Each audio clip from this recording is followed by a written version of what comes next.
A major fire was averted from a hotel and restaurant located on the Kamalpur Bypass on Sunday.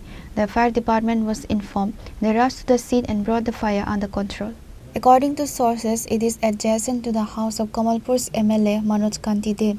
Had the fire spread, the MLA's house would also have been damaged. Around midnight, the MLA's younger brother Shashank Dev called Gopal Dev and informed him that a fire was seen in his hotel. Immediately, the hotel owner rushed from his nearby house and found the hotel on fire. The fire department was informed. They rushed to the scene and brought the fire under control. 12টার সময় এমএলএর bike phone করছে দোকানে আগুন লাগছে আমি আইলাম তাড়াতাড়ি দরজা খুলে দেখি রান্নাঘরে ভিতরে একটা রান্নাঘর আছে যেমন আগুন আইলো ফায়ার সার্ভিস এসে কিছু ফ্রিজের থেকে আগুন লাগছে শর্ট সার্কিট হয়েছিল তারা জলদি নিয়ে রয়েছে